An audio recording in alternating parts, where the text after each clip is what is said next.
नमस्कार बच्चों। आज के इस वीडियो में हम लोग वेक्टर में आगे बढ़ते हुए पढ़ेंगे रिप्रेजेंटेशन ऑफ वेक्टर, अर्थात किसी सदिश राशि का निरूपण हम लोग किस प्रकार से करते हैं। उसके बाद फिर हम लोग पढ़ेंगे किसी सदिश राशि का मापांक क्या होता है, अर्थात मॉड्यूलस ऑफ अ वेक्टर। और उसके बाद सम इम्पॉर्टेंट टाइप्स के रूप में हम लोग वेक्टर्स को पढ़ेंगे और जानेंगे कि किस प्रकार का अगर वेक्टर हो तो उसको क्या बोला जाता है। ये वेक्टर को समझने के लिए बहुत ही इम्पोर्टेंट होता है, इसलिए आप लोगों को स्टेप बाय स्टेप हर चीज़ के बारे में हम लोग बता रहे हैं। देखिए जरा, सबसे पहले हम लोग पढ़ते हैं रिप्रेजेंटेशन ऑफ वेक्टर। आप लोगों को ये जानकारी है कि मान लेते हैं कि जैसे हमारे पास कोई एक बॉडी है और ये हम लोगों ने डायरेक्शन लिया है और हमारे पास एक बॉडी है, ठीक है ना। मान लेते हैं कि ये बॉडी है और इस बॉडी पर एक फोर्स लगाया जा रहा है जो कि इस डायरेक्शन में है, ठीक है ना। मतलब इसको हम लोग कहें अगर उत्तर है नॉर्थ, और ये दक्षिण है साउथ, और ये ईस्ट कह लें, पूर्व है अगर, तो मान लेते हैं कि उत्तर और पूर्व की दिशा में एक फोर्स लगाया गया है F। तो और ये है 6 न्यूटन का। अब इसी के एग्जांपल से हम लोग समझते रहेंगे सब मॉडुलस वगैरह सब कुछ। तो अब आप लोग देख रहे हैं कि इसकी एक पार्टिकुलर डायरेक्शन भी है और ये मतलब डायरेक्शन के भी है और इसके साथ में एक मैग्नीट्यूड भी है, 6 न्यूटन का है। तो हम लोग ऐसी व्यवस्था करते हैं कि एक जो है हम लोग लेते हैं दिष्ट रेखा खंड, लाइन सेगमेंट लेते हैं हम लोग। जैसे हम लोग ये ले लेते हैं इस प्रकार से, लाइन सेगमेंट दिष्ट रेखा खंड है। अब आप लोगों को बता दें कि इसके पहले वाले वीडियो में आप लोगों के बताया गया था कि अगर ये दिष्ट रेखा खंड है तो हम लोग इसका नाम डाल देते हैं, माना कि ये ए है, ठीक है ना, ये पॉइंट है ए और ये पॉइंट है बी। तो एक पैमाना के अनुसार इसकी जो लंबाई है हम लोग उसको उसी पैमाना के अनुसार रखेंगे। मतलब 1 सेंटीमीटर इज इक्वल टू, अगर हम लोग रख दें कितना, 1 न्यूटन है, तो ये 6 सेंटीमीटर लंबाई का, चूँकि इसका जो फोर्स है वो 6 न्यूटन है, तो 6 सेंटीमीटर लंबाई का हम लोग ये वेक्टर खींच देंगे। इस प्रकार से एक दिष्ट रेखाखंड ए बी, और इसमें से जो इसकी डायरेक्शन है, देखो ईस्ट और साउथ की डायरेक्शन है, सॉरी हाँ, ईस्ट और साउथ, उत्तर और पूर्व की डायरेक्शन है। तो इस प्रकार से उसी डायरेक्शन में खींचेंगे जिस प्रकार से ये, इसको हम लोग ऐसे ही खींच सकते हैं, इसके अलावा और भी हम लोग इसको नहीं खींच सकते हैं क्योंकि इसकी डायरेक्शन उत्तर और पूर्व की दिशा में है। तो मतलब इस प्रकार से किसी भी सदिश राशि को रिप्रेजेंट करने के लिए उसका जो परिमाण होता है उतनी लंबाई के बराबर हम लोग क्या करते हैं, उतने ही पैमाना ले करके उसी लंबाई के हिसाब से हम लोग एक डायरेक्ट रेखाखंड खींचते हैं और उसकी डायरेक्शन उसी तरफ को रखते हैं जहाँ की ओर उसको, मतलब उसके जो वेक्टर क्वांटिटी है उसकी दिशा होती है। और इसी को हम लोग स्मॉल लेटर से हम लोग लिख देते हैं और उसके ऊपर एक एरो लगा देते हैं। तो इस प्रकार से तो ये हुआ किसी भी सदिश राशि को रिप्रेजेंट करना। अब इसी की कभी कभी हम लोग जो है, जैसे ए बी है तो ए बी वेक्टर लिख देंगे। और भी कुछ वेक्टर हम लोग बनाए, जैसे मान लीजिए कि एक वेक्टर ये है और इसको हम लोग लिख रहे हैं सी डी है, तो ये सी डी वेक्टर हो गया। इसमें से जो ये फर्स्ट वाला पॉइंट होता है इसको हम लोग इनिशियल पॉइंट बोलते हैं, प्रारंभिक बिंदु, और ये अंतिम बिंदु होता है जिसमें से एरो लगा होता है और ये उसकी डायरेक्शन को बताता है। इस प्रकार से किसी भी वेक्टर को रिप्रेजेंट करने के लिए एक दिष्ट रेखाखंड का प्रयोग किया जाता है, जिसमें से ये दिष्ट रेखाखंड की लंबाई जो होती है उस सदिश राशि का जो है परिमाण बताता है, और इसका जो ये एरो लगा होता है ये एरो उसका जो है डायरेक्शन बताता है। अब हम लोग पढ़ते हैं कि मॉडुलस ऑफ वेक्टर क्या होता है, किसी राशि का मापांक क्या होता है, वेक्टर राशि का। अभी आप लोगों ने देखा कि जैसे कोई भी वेक्टर राशि है उसको हम लोग इस प्रकार से रिप्रेजेंट करते हैं। मान लेते हैं जैसे ये जो वेक्टर है ये ए बी वेक्टर है, ठीक है ना। यहाँ पर ए है, इसका प्रारंभिक बिंदु ए है और इसका बिंदु क्या है, बी है। तो अगर ये वेक्टर लिया गया है तो ये किसी न किसी क्वांटिटी को, यानी वेक्टर क्वांटिटी को जरूर रिप्रेजेंट कर रहा होगा। तो उसका जो परिमाण होगा इसकी लंबाई के इक्वल होता है। अगर हम लोग इसको ए से लिखें, बी से लिखें, सी से लिखें, उसके ऊपर एरो लगा दें, तो इसके परिमाण को लिखने का जो तरीका होता है ये होता है वेक्टर ए आप लोग लिखेंगे, या सिंपली ए लिख दें, या फिर आप लोग ए बी वेक्टर लिख दें, या सिंपल आप लोग ए बी लिख दें। तो ये इस वेक्टर क्वांटिटी का सदिश राशि के परिमाण को प्रदर्शित करती है। अब हम लोग पढ़ने वाले हैं मतलब कुछ टाइप्स हैं जो कि वेक्टर के हैं, जिसमें सबसे पहले हम लोग पढ़ेंगे नल वेक्टर अर्थात शून्य सदिश। लाइक वेक्टर समझेंगे आप लोग, जो सदिश सदिश होता है क्या होता है।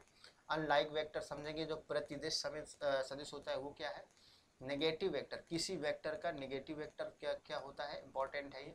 कोलिनियर वेक्टर यानी एक, इससे भी कई क्वेश्चन हम लोग समझते हैं। कोलिनियर यानी संरेखी या समरेखी सदिश क्या होता है। उसके बाद हम लोग समझेंगे कोप्लेनर वेक्टर किसे कहते हैं, अर्थात एक प्लेन पर रहने वाले वेक्टर क्या होते हैं। और उसके बाद लास्ट में हम लोग समझेंगे डिस्प्लेसमेंट वेक्टर। तो चलिए वन बाय वन स्टार्ट करते हैं। सबसे पहले हम लोग समझते हैं जीरो वेक्टर क्या होता है। आप लोगों को बता दें कि जीरो वेक्टर जो होता है, ऐसा सदिश, ऐसा वेक्टर जिसका मॉडुलस मापांक शून्य होता है, उसको हम लोग बोलते हैं जीरो वेक्टर। आप लोगों ने ये देखा है कि किसी भी वेक्टर क्वांटिटी में दो पॉइंट होते हैं, एक इनिशियल और एक फाइनल। इसमें से जो ये पॉइंट होता है प्रारंभिक बिंदु है, ये अंतिम बिंदु है। अगर किसी वेक्टर का प्रारंभिक बिंदु और अंतिम बिंदु दोनों एक ही बिंदु बन जाए, अर्थात यही वाला पॉइंट इनिशियल भी हो और यही वाला पॉइंट फाइनल भी हो, तो हम लोग इस वेक्टर को A B equal to null vector कहेंगे। और इसको गहरे काले जीरो से या जीरो वेक्टर से रिप्रेजेंट करते हैं। इस प्रकार से ये जो जीरो वेक्टर है, ये एक सदिश राशि है, इस तरह से लिखा जाएगा। और इसका जो मॉडुलस होगा उसको हम लोग जीरो से प्रदर्शित करेंगे, शून्य से, जो कि एक वास्तविक संख्या है, रियल नंबर है। अब आप लोगों को बता दें कि जो कुछ इंपॉर्टेंट चीज़ है नल वेक्टर के बारे में, कि जो जीरो वेक्टर होता है उसकी जो डायरेक्शन होती है वो अनडिफाइन होती है। इसमें किसी भी प्रकार से आप लोग इसकी डायरेक्शन को बता सकते हो कि इसकी दिशा यहाँ को है। चलिए जरा नेक्स्ट पढ़ते हैं हम लोग, जो है लाइक वेक्टर किसे कहते हैं। अर्थात ये लाइक वेक्टर है जिसको हम लोग समदिश सदिश कहते हैं। ऐसे सदिश जिनकी जो है डायरेक्शन सेम होती है। अब उसके परिमाण में ये कोई मतलब नहीं है, लेकिन ऐसे सदिश आप लोगों को लेना है जिसकी डायरेक्शन क्या हो, सेम है। सपोज हमारे पास एक ये वेक्टर है और उसके बाद हम लोग एक वेक्टर और ले लें। जैसे कि एक वेक्टर हम लोगों ने ये ले लिया, एक वेक्टर ये है। अब बताइए जरा इन दोनों वेक्टर्स की डायरेक्शन सेम है कि नहीं है। एक वेक्टर का हम लोगों ने यहाँ पर नाम डाल दिया, ये है ए बी वेक्टर है। और दूसरा जो वेक्टर है इसका हम लोगों ने नाम डाल दिया, ये सी डी वेक्टर है। ठीक है ना। तो ऐसे सदिश जिनकी डायरेक्शन क्या हो, सेम हो। ऐसे सदिश जिनकी डायरेक्शन सेम हो लेकिन परिमाण से मतलब है नहीं, कुछ भी परिमाण हो सकता है, तो ये सारे के सारे जो वेक्टर्स हैं ये लाइक वेक्टर अर्थात समदिश सदिश कहलाएंगे। इसके बाद अनलाइक वेक्टर आप लोग समझ गए होंगे कि ऐसे वेक्टर जिनकी डायरेक्शन जो होती है वो सेम नहीं होती, यानी विपरीत होती है, उसको हम लोग कहते हैं अनलाइक वेक्टर अर्थात प्रतिदिश सदिश। ठीक है ना। जैसा समान नहीं होती हैं तो वो प्रतिदिश सदिश कहलाता है। जैसे एग्जाम्पल के तौर पर आप लोग देखें तो एक वेक्टर मान लेते हैं हम लोग ये है, एक वेक्टर जैसे हम लोग ये ले लें। और इसके बाद जो दूसरा वेक्टर है इसी में से हम लोग इस साइड को ले लेते हैं। दूसरा वेक्टर आप लोग जो है ऐसे ले लीजिए। तो ये प्रतिदिश सदिश हैं, दोनों के मतलब डायरेक्शन अपोजिट है। ठीक है ना। तो ये प्रतिदिश यानी दिशा के विपरीत दिशा में है, अनलाइक वेक्टर है। ठीक है ना। अब इसके बाद आप लोग समझेंगे इंपॉर्टेंट चीज, नेगेटिव वेक्टर क्या होता है। नेगेटिव वेक्टर किसी भी वेक्टर का नेगेटिव वेक्टर होगा। मतलब आप लोगों को अगर नेगेटिव वेक्टर समझना है तो सबसे पहले आपके पास एक क्या होना चाहिए, वेक्टर होना चाहिए। ठीक है ना। अगर आपके पास कोई एक वेक्टर है तभी आप लोग उसका नेगेटिव वेक्टर निकाल सकते हैं। तो सपोज हमारे पास ये जो वेक्टर दिया गया है इसका नाम है क्या, ए बी। अब अगर आप लोगों को इसका नेगेटिव वेक्टर लिखना है तो सिर्फ और सिर्फ इसकी डायरेक्शन चेंज होगी, लेकिन मॉडुलस की वैल्यू पर कोई इफेक्ट नहीं करेगा। जैसे शुरुआत में हम लोगों ने लिया था कि एक वेक्टर अगर हमारे पास ये ए बी है तो इसको हम लोग ए बी से लिखेंगे। और ए बी को अगर आप लोग मान लेते हैं वेक्टर ए, तो ये वेक्टर ए हो जाएगा। अब negative vector of A B अगर आप लोगों को लिखना है तब आप लोग यहाँ से स्टार्ट करेंगे, और मतलब इसका जो इनिशियल पॉइंट होता है, प्रारंभिक बिंदु अंतिम वाला बनेगा और अंतिम बिंदु वाला प्रारंभिक बनेगा। मतलब कुल मिलाकर के ऐसा वेक्टर जिसमें मॉडुलस वैल्यू वही रहे, मापांक उनके न चेंज हो लेकिन उनकी डायरेक्शन जस्ट अपोजिट हो जाए, तो उसको हम लोग कहते हैं नेगेटिव वेक्टर। तो ए बी का नेगेटिव वेक्टर को आप लोग माइनस का या ए बी, या ये ए बी है तो इसको आप लोग जो है माइनस बी ए भी लिख सकते हो, या बी ए लिखेंगे तो इसका बी ए, तो ये माइनस के ए बी के इक्वल हो जाएगा। मतलब इनका मॉडुलस सेम है। ए बी का जो मॉडुलस है जितना ही होगा वही बी ए का भी मॉडुलस होगा, लेकिन इनकी डायरेक्शन सेम है। जबकि इसके पहले जो आप लोगों ने लाइक और अनलाइक वेक्टर पढ़े हैं, इनमें से ये आप लोगों ने कतई नहीं पढ़ा है। इनमें मॉडुलस अलग अलग हो सकता है, लेकिन जो ये नेगेटिव वेक्टर है उसमें से क्या होगा कि मॉडुलस तो सेम होगा लेकिन डायरेक्शन जस्ट अपोजिट हो जाएगी। और किसी भी वेक्टर का आप लोग जो है नेगेटिव वेक्टर फाइंड कर सकते हैं। ए बी अगर आप लोगों को कोई वेक्टर दिया गया होगा तो उसका नेगेटिव प्राप्त करने के लिए बी ए आप लोग लिखेंगे तो वो नेगेटिव वेक्टर प्राप्त हो जाएगा, जबकि मॉडुलस वही रहेगा दोनों का, ठीक है ना। इस प्रकार से अब आप लोग पढ़ते हैं कोलिनियर वेक्टर। ऐसे सदिश जो एक ही रेखा पर होते हैं, समरेखी या संरेखी इनको आप लोग बोलते हो। तो ऐसे वेक्टर्स जो कि एक सीधी रेखा पर रहते हैं, मान लेते हैं जैसे हमारे पास एक लाइन है ये है, और इस लाइन को हम लोग नाम डाल देते हैं कि ये एल लाइन है, और इसके ऊपर रहने वाले जितने भी वेक्टर्स होंगे उन सारे वेक्टर्स को आप लोग बोलेंगे कौन सा वेक्टर, संरेखी।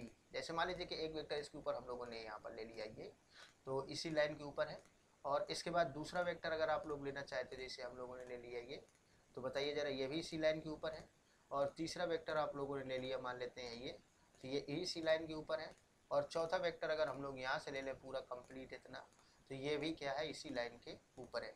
तो कुल मिलाकर के यहाँ पर जो ये वेक्टर्स हैं ये सारे वेक्टर क्या हैं, संरेखी वेक्टर हैं। एक ही रेखा के ऊपर पड़ने वाले सभी वेक्टर्स को आप लोग रेखी, समरेखी, संरेखी या कोलिनियर वेक्टर कहते हैं। अब हम लोग पढ़ते हैं कोप्लेनर वेक्टर, अर्थात कोप्लेनर का मतलब एक ही प्लेन पर रहने वाले वेक्टर के बारे में हम लोग पढ़ते हैं। मान लेते हैं कि हमारे पास एक कोई प्लेन दिया गया, इस प्रकार से एक समतल है हमारे पास ये, ठीक है ना, और इस प्लेन के ऊपर जितने भी वेक्टर आएंगे, जैसे हम लोग यहाँ पर एक वेक्टर आप लोगों को दिखा कर बताते हैं कि जैसे मान लीजिए कि ये वेक्टर है, ठीक है ना, और ये वाला जो वेक्टर है ये इस प्लेन पर है, ठीक। तो इस प्लेन पर आने वाले सारे वेक्टर्स को आप लोग बोलेंगे कोप्लेनर वेक्टर है। एक वेक्टर आप लोगों ने ये ले लिया, उसके बाद नेक्स्ट वेक्टर अगर आप और लेना चाहते हैं तो और भी ले सकते हैं। जैसे मान लीजिए कि एक वेक्टर हम लोगों ने ये ले लिया, और उसके बाद नेक्स्ट जो है आप लोग और भी अगर लेना चाहें तो और भी वेक्टर ले सकते हैं। जैसे हम लोगों ने एक वेक्टर और लिया, वो ये वाला वेक्टर है। तो इस प्लेन के ऊपर आने वाले सारे वेक्टर को कोप्लेनर वेक्टर बोलेंगे। मान लेते हैं कि जैसे इस प्लेन का नाम है ए बी सी डी, तो ये इस प्लेन के वेक्टर हैं। अगर हम लोग क्या करें कि एक दूसरा प्लेन ले लें, जैसे हम लोगों ने एक प्लेन और लिया, मान लेते हैं जैसे ये वाला प्लेन है, ठीक है ना, एक मिनट, यहाँ से हम लोग जो है दूसरा प्लेन ले लेते हैं ऐसे, ये समझ में आ रहा होगा कि मान लेते हैं जैसे हम लोगों ने ये दूसरा प्लेन ले लिया, ठीक है ना, इसको थोड़ा सा और बढ़ा लेते हैं, ये देखिए। तो इस प्लेन पर जो वेक्टर आ जाएगा, जैसे हम लोगों ने यहाँ पर एक वेक्टर लिया है, इस तरह से हम लोग यहाँ पर वेक्टर लेते हैं